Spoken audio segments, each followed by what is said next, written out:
Um feliz sábado a você, meu amigo, minha amiga. Mais uma vez é uma grande alegria, grande satisfação estarmos juntos para mais uma vez no nosso canal termos a recapitulação da lição, um tema hoje extraordinário, maravilhoso, que eu tenho certeza que vai ajudar você que está passando por adversidade, por sofrimento, passando pelos crisóis da vida. Deus está aí para te abençoar. Seja bem-vindo ao nosso canal, compartilhe o nosso canal, dê um like aí e vamos ser felizes porque a vida foi feita também para ser feliz e não apenas para ter tristezas.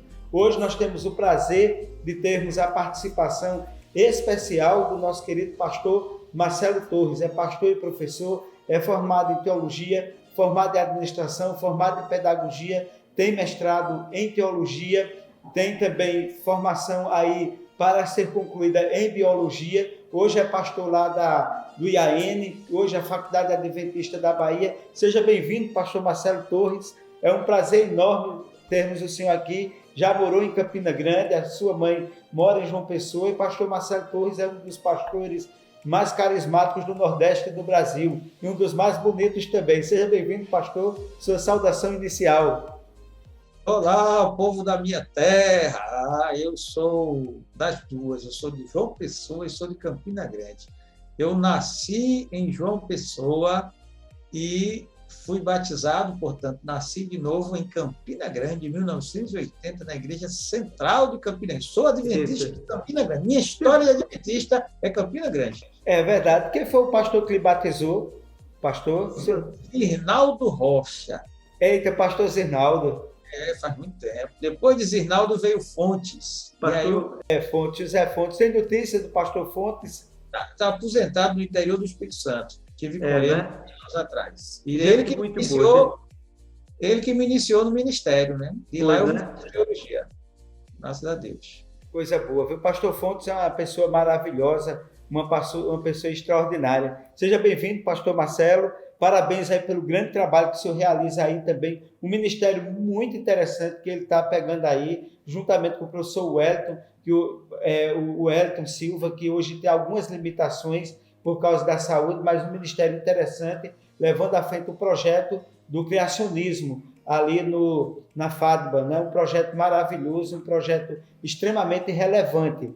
Vamos agora a começar, pastor, a recapitulação da lição. Calor extremo, né? Não sei se aí está quente, aqui está muito frio, mas no contexto aqui é muito interessante porque ele fala do sofrimento. Sofrimento extremo que nós somos levados, o crisol que nós somos levados na nossa vida. E no texto, para memorizar, ele traz exatamente um dos textos mais relevantes da Bíblia, que é exatamente Isaías, capítulo 53, versículo 10, que diz o seguinte: ao Senhor agradou esmagá-lo, fazendo-o sofrer. Quando ele der a sua alma como oferta pelo pecado, verá a sua posteridade e prolongará os seus dias, e a vontade do Senhor prosperará em suas mãos. Pastor Marcelo, com base nesse texto, eu perguntaria ao senhor como é que o senhor apresentaria os principais tópicos dessa lição da semana.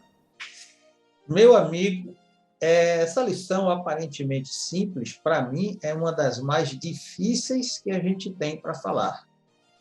Porque quando se fala de sofrimento neste mundo, nós nos arriscamos a passar uma imagem equivocada do caráter de Deus.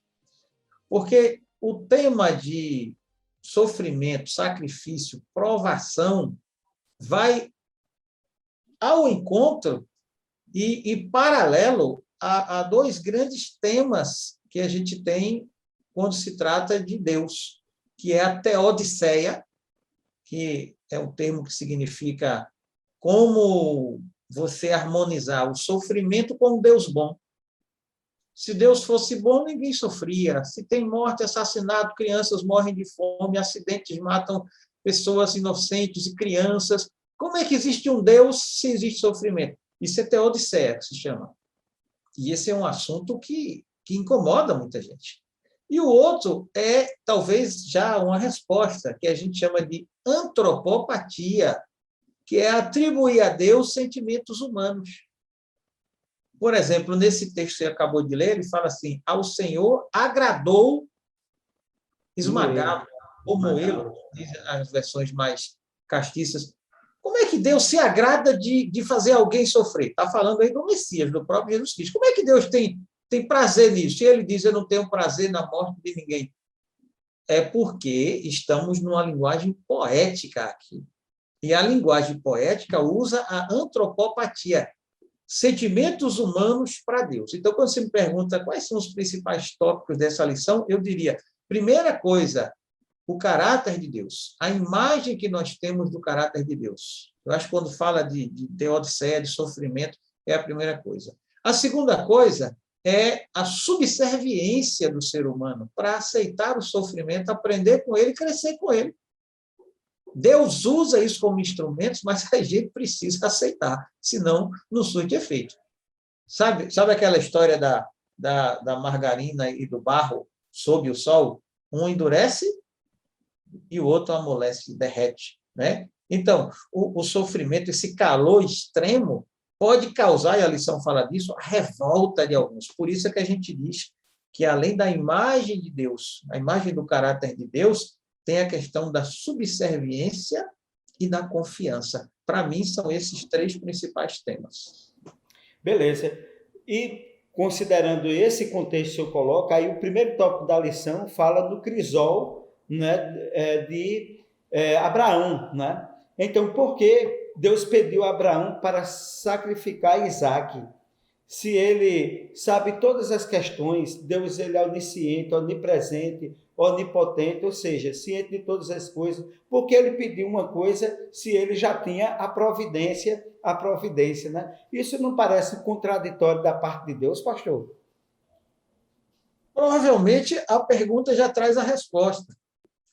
Deus só fez isso porque ele é onisciente, onipotente, onipresente, e uma outra característica que é pouco divulgada e que se confunde com onisciência, que é Deus é presciente.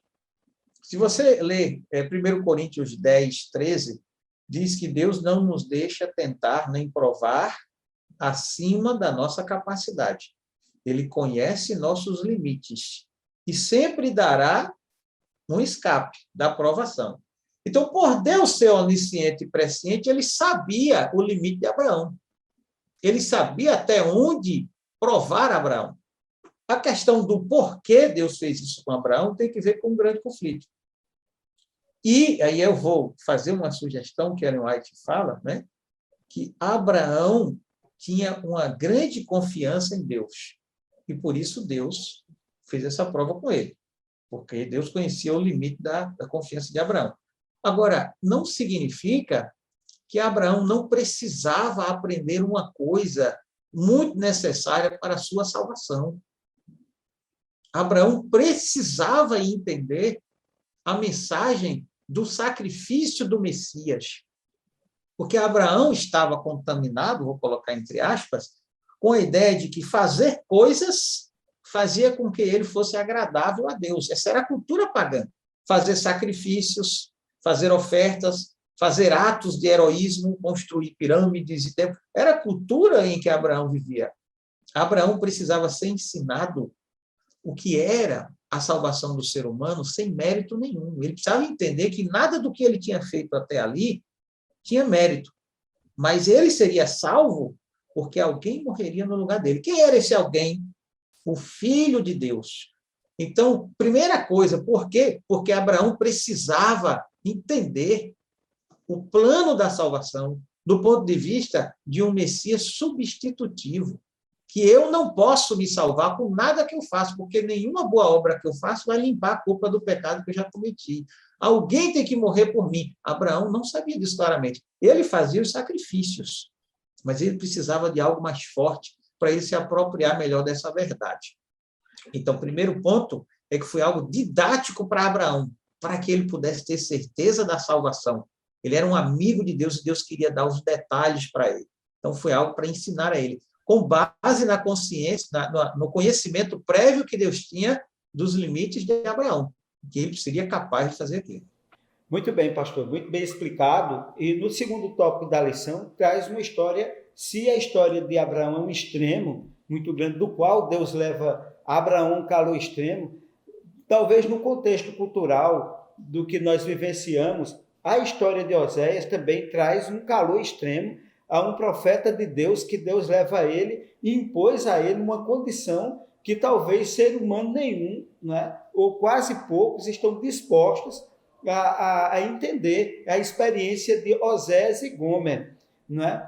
Que exemplos nós podemos extrair dessa história, né, dessa história que é um ponto fora do contorno, né, onde Deus ele coloca muitas coisas sobre a questão de povos rebeldes, do povo de Deus não se, vamos dizer, se permitir influenciar por outros povos pagãos, a própria questão do jugo desigual, e nesse contexto, de repente, agora Deus, ele pega e impõe ao profeta dele uma condição extrema, um crisol enorme, um calor, vamos dizer assim, enorme. Como é que você analisa esse contexto do profeta Oséias?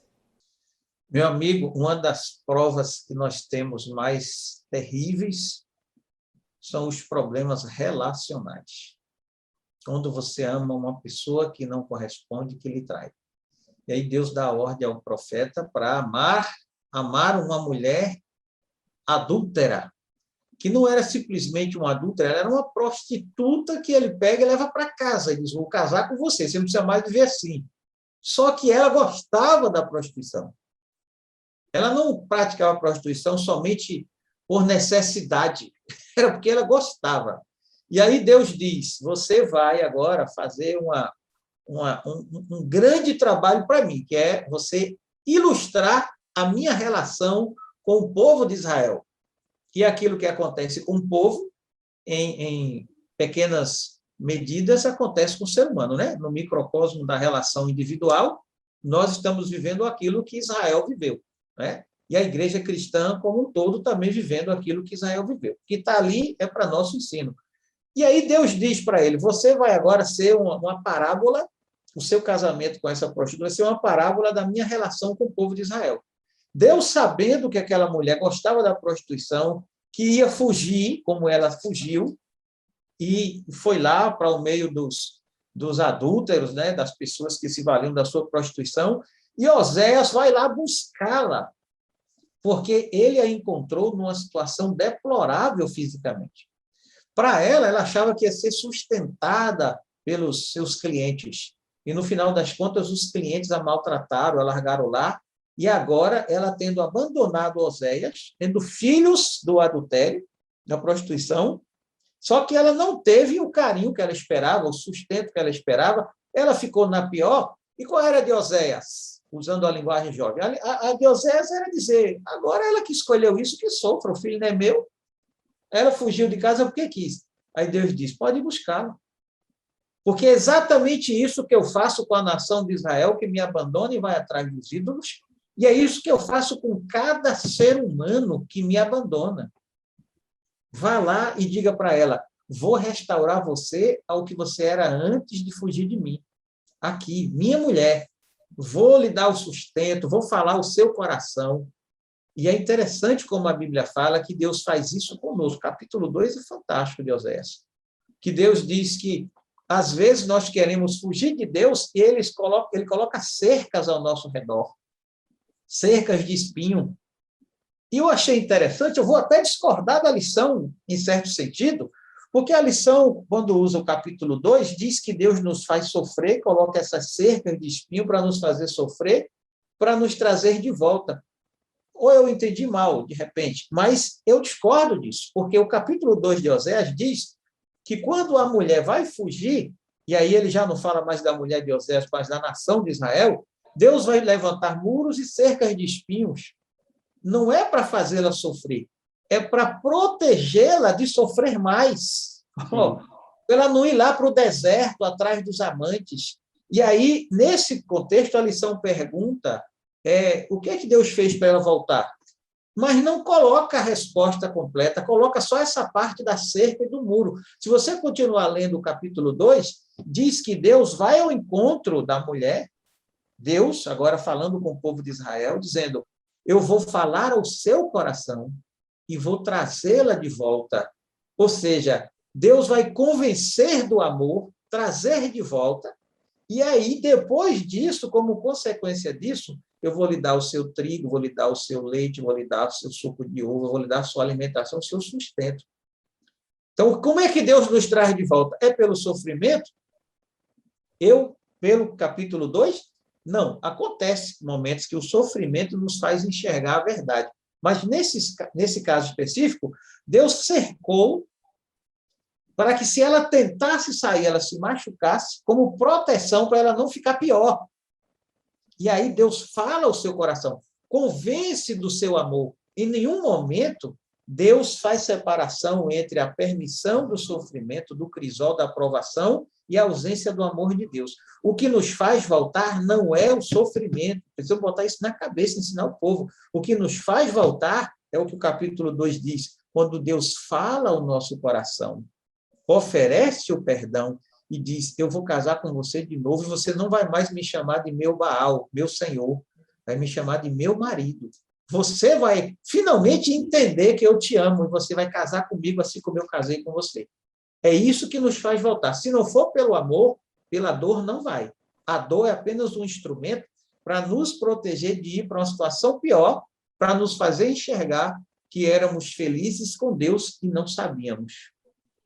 Coisa maravilhosa, parabéns aí pela explicação maravilhosa. Mas aí, pastor, a gente viu o crisol aí de Abraão, o de Oséias, mas vem talvez o mais conhecido da Bíblia, que é o de Jó, né? Mas por que o que causou esse sofrimento de Jó? Era necessário que Jó, que a vida, que Deus permitisse, que se impusesse a Jó uma condição de sofrimento tão extremo como ele vivenciou. Como é que você analisa esse contexto?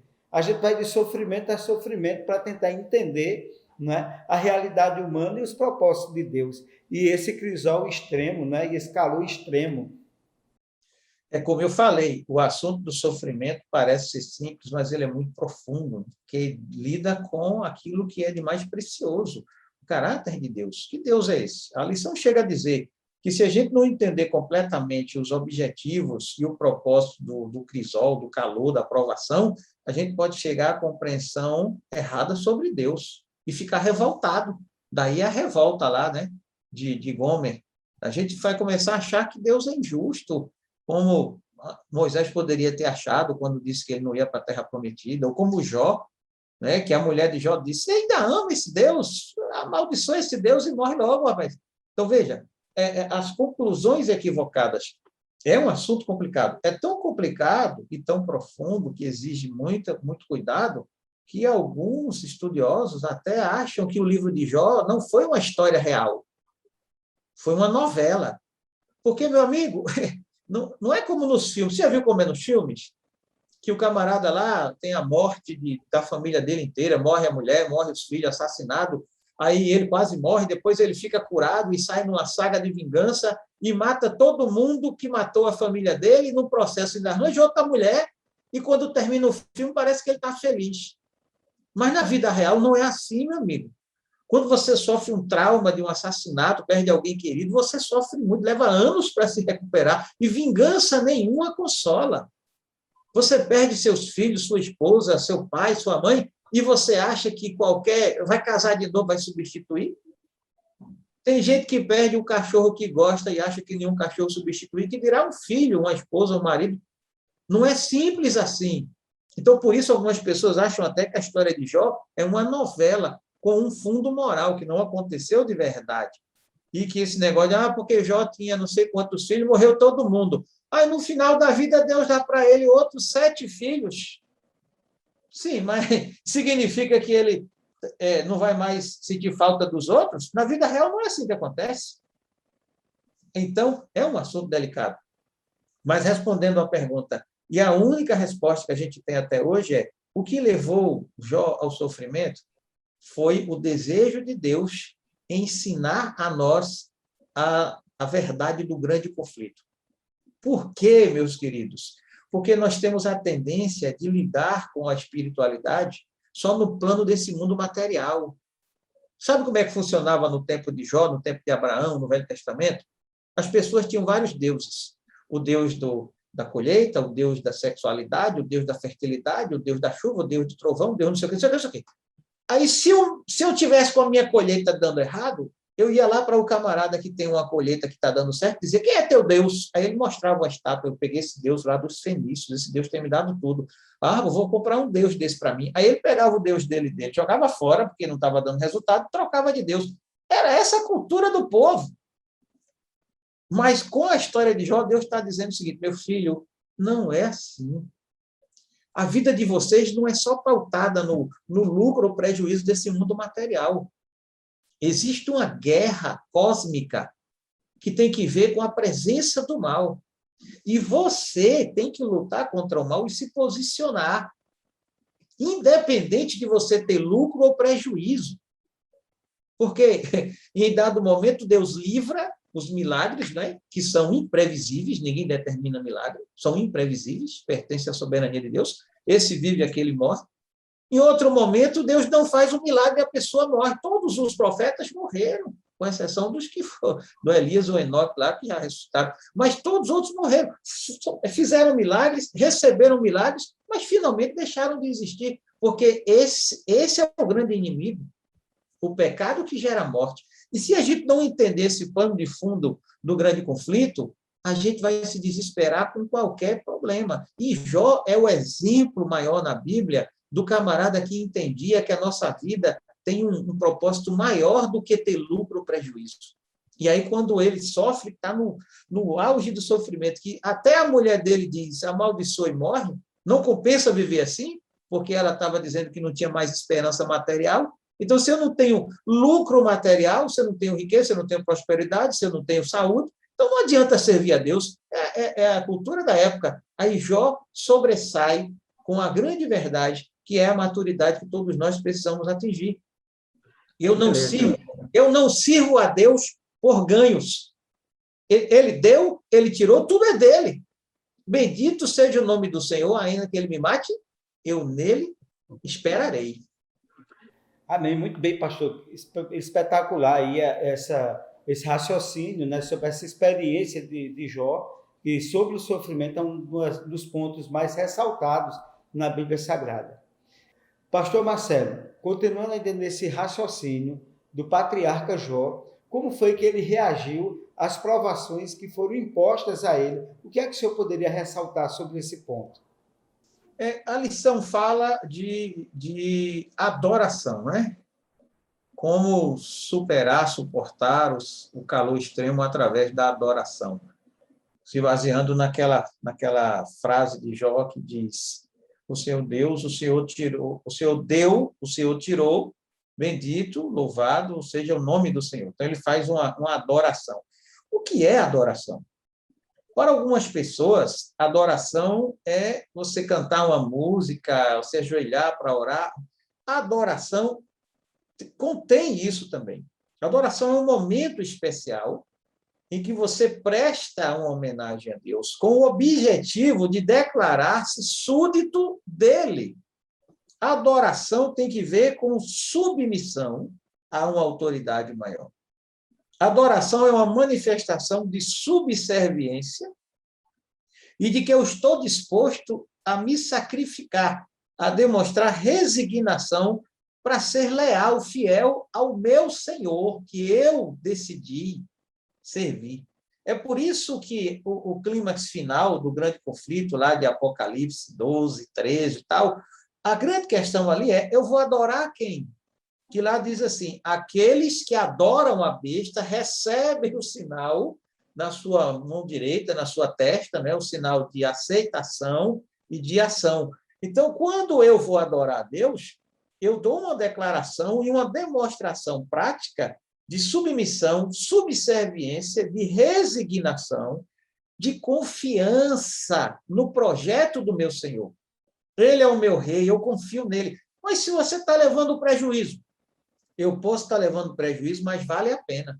Você sabe que muitas pessoas lutaram pela liberdade de seus países sem ter a certeza que iriam viver essa liberdade. Mas eles estavam lutando porque era algo que eles aceitaram como certo a se fazer, que vale a pena lutar por aquilo. Eles compraram o projeto dos senhores, lutar numa guerra pelo seu rei, porque você acredita naquele rei, no projeto dele. Ainda que eu morra, meus filhos vão viver. No nosso caso é diferente, a gente se submete a Deus, vive neste mundo com submissão, com resignação, fazendo sacrifícios quando preciso, passando por provações, porque nós acreditamos que vale a pena, mas tem um detalhe, nós temos a certeza de que vamos gozar da recompensa, que é a instauração do Reino de Deus na eternidade. Isso tudo está contido em adoração. Por isso que vem a grande confiança que nós temos no galardão. Bacana, muito bem, pastor. Agora, sobrevivendo pela esperança, né? O quarto tópico da lição, em 2 Coríntios, capítulo 1, versículo 4, tem um texto que o apóstolo Paulo ressalta na Epístola aos Coríntios, que nos diz que nos consola em todas as nossas tribulações, para que com a consolação que recebemos de Deus, possamos consolar os que estão passando por tribulação. E nesse contexto, em que medida o sofrimento pode ser um chamado ao ministério? E isso a gente contextualiza na história do apóstolo Paulo, pastor. O sofrimento pode estimular uma pessoa ao ministério, ao chamado ao ministério. Isso é possível, sim ou não? Como é que o senhor analisa? Se sim, por que sim? Se não, por que não? Primeiro, o título desse tópico é Sobrevivendo pela Esperança. A gente precisa definir o que é esperança. Esperança é a convicção de que tempos melhores virão. Esperança é a força motriz da fé. Esperança, por isso que tem lá amor, fé e esperança. Essas três vão ficar por último, né? E se eu perco a convicção de que amanhã vai ser melhor que hoje, não vale a pena viver. Porque o ser humano vive em busca do melhor momento. Isso é que é a definição de vida. Nós temos no nosso DNA a busca do paraíso. Isso não é pecado. A oração de Jesus diz, não nos deixes entrar em tentação, ou não nos conduzas à provação. Qualquer tradução nesse sentido. Ok? Então, eu quero viver bem. Está no meu DNA. E Deus quer que eu viva bem. E a esperança é isso, está no meu DNA. É a convicção, o desejo e o impulso de que amanhã seja melhor do que hoje seja melhor do que ontem, daqui a pouco seja melhor do que agora. Quando eu perco essa perspectiva, essa certeza, o que sobra, ao contrário de esperança, é desespero. Então, o sofrimento pode trazer desespero. Quando a gente perde alguém, o apóstolo Paulo diz, não fiquem como aqueles que não têm esperança, não se desesperem como aqueles que não têm esperança, lá em Tessalonicenses 4.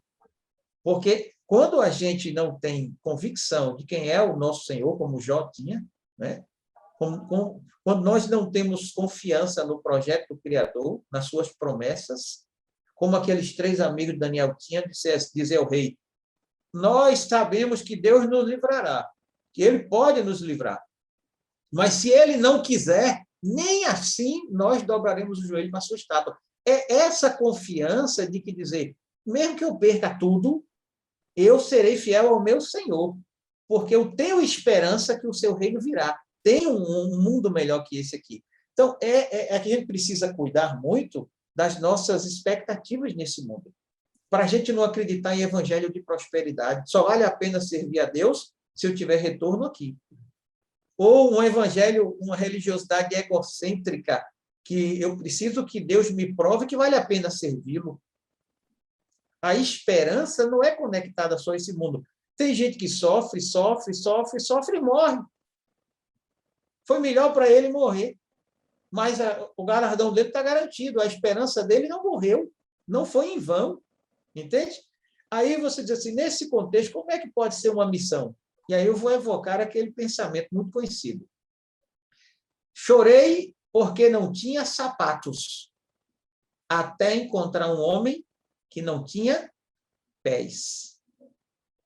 O sofrimento pior que o meu é um grande conforto para mim, isso é psicologicamente aceito.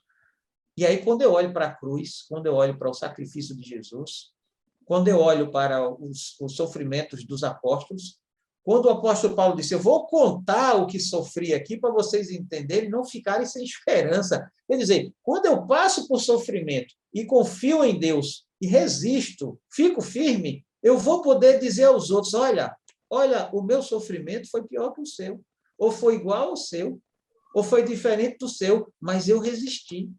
Né? Quando você vê uma pessoa com câncer que diz assim, eu estou em paz, meu irmão, e você está ali angustiado por aquela pessoa, porque você não quer perdê-la, e ela diz assim, estou em paz. Você sai dali com vergonha, porque você se coloca no lugar dela e fica em desespero, e ela que está sofrendo está em paz. Então, nesse sentido, quando nós sofremos, nós temos toda a experiência suficiente para levar conforto aos outros. Essa é a missão de quem sofre. O sofrimento me capacita a dizer aos outros, ainda que eu ande pelo vale da sombra e da morte, o Senhor está comigo. Tá? É por aí. Beleza. E lá em Romanos, capítulo 5, né? Acho que é o versículo 3, o apóstolo Paulo diz, e esta esperança não nos traz confusão, porque o amor de Deus está derramado em nossos corações pelo Espírito Santo que nos foi outorgado, né? Que coisa maravilhosa, né? Encher a vida e o coração de esperança. Pastor, o último tópico da lição fala sobre o calor extremo e traz ali uma reflexão importantíssima de Isaías, capítulo 43, versículo de 1 a 7. E chega a dizer ali no tempo, quando você passar pelo fogo, ele não vai te queimar. Quando você passar pelas águas, elas não vão te submergir. Nessa linguagem poética, considerando a história de Abraão, a história de Oséias, a história de Jó, como é que nós podemos entender? Eles passaram pelo fogo, eles passaram pelas águas, eles se queimaram, eles se molharam, eles se submergiram. Como é que a gente pode entender esse calor extremo da perspectiva que é apresentada aqui no capítulo 43 do livro do profeta Isaías? Olha, cada pessoa vai reagir de uma forma diferente. Deus sabe o limite, a fraqueza de cada um de nós. E não somos iguais. Sua fraqueza não é a minha e a minha força não é a sua. Então, Deus vai nos provar, com respeito, vai permitir também a prova sobre nós, com base nos nossos limites, no conhecimento que Ele tem de nós. O Salmo 103 diz, Ele conhece a nossa estrutura, né? Sabe que somos pó, então Ele sabe até onde podemos ir e desmoronar. Então, cada um receberá a prova de acordo com a sua estrutura. Deus personaliza isso. Agora, tem momentos como esse momento de Isaías 43, que ele está falando para a nação de Israel, que tinha uma missão a cumprir. E essa nação de Israel, sendo fiel, como depositária das leis de Deus, ia ser o exemplo para o mundo do Velho Testamento de prosperidade material, para que o mundo que só entendia essa linguagem, que o Deus que desse colheita era o Deus grande, o Deus que desse riqueza era o Deus verdadeiro, o Deus que desse vitória nas batalhas era o Deus forte, eles iam ver a prosperidade do Israel, nação do Velho Testamento, e iam perguntar, quem é esse Deus de vocês? Foi o que aconteceu com a rainha de Sabá e com os árabes que foram visitar Salomão. Quem é seu Deus? Esse é o Deus verdadeiro. Quando chega no Novo Testamento, isso muda. E esse é o grande erro da religião da prosperidade. Isso muda no Novo Testamento. Porque no Novo Testamento, no Novo Concerto, as promessas são espirituais. A colheita não é de verdade, é o fruto do Espírito. A riqueza espiritual, Apocalipse 3, aconselho compre de mim ouro, colírio para que vejas, vestiduras brancas, né? Então, a gente precisa entender isso aí, que quando a Bíblia diz, você vai passar pelo fogo e ele não vai te queimar, se isso for interessante, a missão que Deus tem para a gente. Eu costumo dizer, enquanto você tiver uma missão, você não vai ser queimado, você não vai submergir, o mar vai abrir diante de você. Agora, se você quer viver uma religiosidade egocêntrica e egoísta para receber resultados, prosperidade e riqueza nesse mundo, não haverá esse tipo de promessa na sua vida.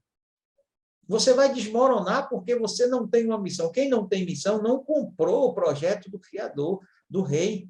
E aí o Rei não tem obrigação de proteger. Essa pessoa está querendo viver para se locupletar, quando a Bíblia diz, pedis e não recebeis, porque pedis mal para quê?